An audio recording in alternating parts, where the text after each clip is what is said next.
ఎప్పుడైనా నువ్వు నా జీవితంలో ఇలాంటి రోజు ఎందుకు వచ్చింది అని ఎప్పుడైనా బాధపడిన రోజులు ఉన్నాయా? దేవుడా, మా నాన్న ప్రాణం పోయేటప్పుడు నేను నాకు పక్కన ఉండొద్దు. ఆ సిచ్యువేషన్ నేను చూడొద్దు ప్లీజ్, నన్ను అక్కడ ఇచ్చేయకన్న తర్వాత నేను ఆగస్టు 13th హైదరాబాద్ వచ్చిన. 14th నైట్ 3 ఫోన్ వచ్చింది నాకు. అప్పటికి నాకు నిద్ర పట్టట్లే. మా చిన్నమ్మ ఫోన్ చేసింది, అయ్యా నాన్న చనిపోయిండు అన్న.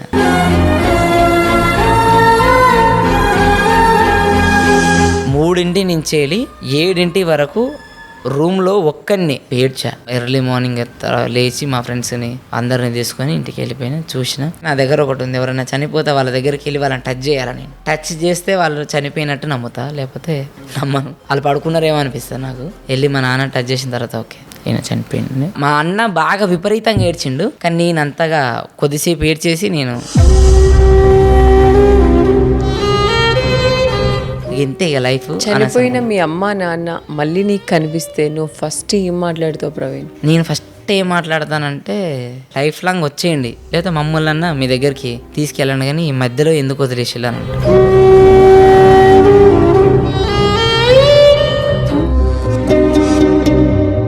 ఇలాంటి లోకంలో మన తల్లిదండ్రులు లేకుండా బతకాలంటే చాలా కష్టం. రీసెంట్ టైంలో ఇంకొకటి అయింది. నాకు ఒక తమ్మునిలాగా ఉండే, నాకు డ్రైవింగ్ చేసేది, నా దగ్గరనే ఉండే. 3 years నా ఏమంటే ఉన్నాడు, మొయినుద్దీన్ అని.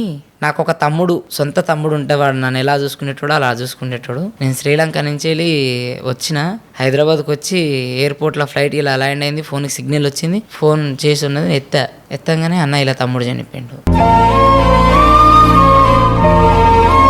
ఆ సిచ్యువేషన్ తర్వాత నేను ఎవరిని నేను దగ్గర తీసుకోవాలి, ఎందుకు నేను వాళ్ళ వల్ల బాధపడాలి. మా నాన్న విషయం తర్వాత వాని విషయం నేను బాగా బాధ. సో ఇక ఎప్పటికీ మళ్ళీ నేను డ్రైవింగ్ నేర్చుకొని నేనే తోలుకుంటాను.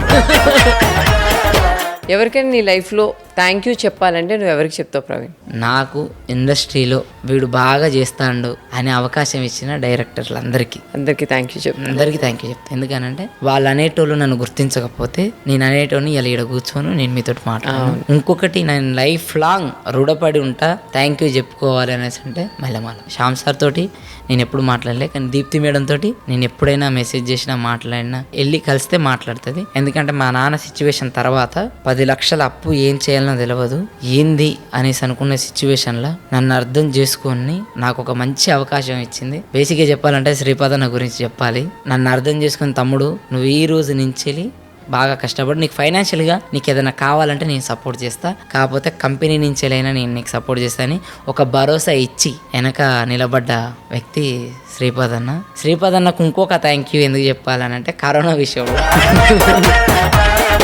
కరోనా ఫస్ట్ వేవ్ నాకు వచ్చింది.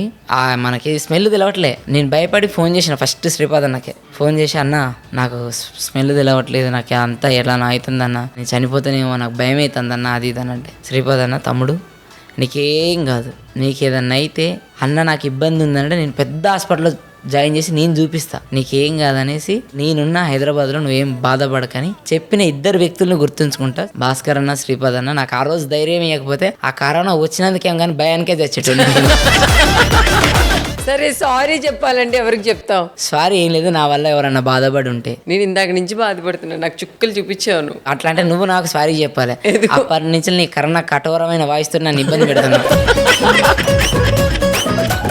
నా వల్ల ఎవరన్నా బాధపడి ఉంటే ప్లీజ్ అర్థం చేసుకొని క్షమించగలరని మనస్ఫూర్తిగా కోరుకుంటున్నా. Thank you so much. ఇంత మంచి లైఫ్ నాకు ఇచ్చినందుకు. నేను చేసే ప్రతి పనిని నన్ను ఎంకరేజ్ చేసి ముందుకు తీసుకెళ్లే ప్రతి ఒక్క ఆడియన్స్కి నేను ఒకటే కోరుకుంటా, ఇలానే ముందుకు తీసుకెళ్ళండి. మీ ఆశీర్వాదాలు ఉంటే మీరే నా తల్లిదండ్రులు అనుకుని నేను ముందుకు వెళ్తా ఉన్నా. కిసిక్ టాక్స్ కి రావడం నీకు ఎట్లా అనిపించింది? బేసిక్గా నేను నీకు కూడా చెప్పా, మనం కలిసిన ప్రతిసారి షూట్లో నేను మీరు చేసే ప్రతి ఎపిసోడ్ నేను చూస్తున్నానండి. ఈ మధ్యలో ది బెస్ట్ కంటెంట్ ఏదన్నా ఉందంటే మీదే. ఎందుకనంటే అంత బాగా మీరు ఇంటర్వ్యూ చేయడం, వాళ్ళ గురించి తెలుసుకోవడం, వాళ్ళు చెప్పే మంచి మెసేజ్ ని మీరు అందజేయడం అనేది మంచిదిగా ముందుకెళ్తా ఉంది. సూపర్ వర్ష గారు. వీలైతే నేను కూడా ఎప్పుడన్నా మీ కిసిక్ టాక్స్ కి నేను వస్తా అని మీకు ఒక మాట ఇచ్చిన, ఈ రోజు వచ్చా. Thank you so much Praveen. మంచి ఫ్యామిలీతో నువ్వు హ్యాపీగా సెట్ అయిపోవాలి. మీ అమ్మ నాన్న పైనుంచి ఎప్పుడు వాళ్ళ దీవెనలు నీకు ఉంటాయి. హ్యాపీగా హెల్దీగా ఉండాలి. Thank you so much. God bless you. Thank you బంగారం. బాయ్.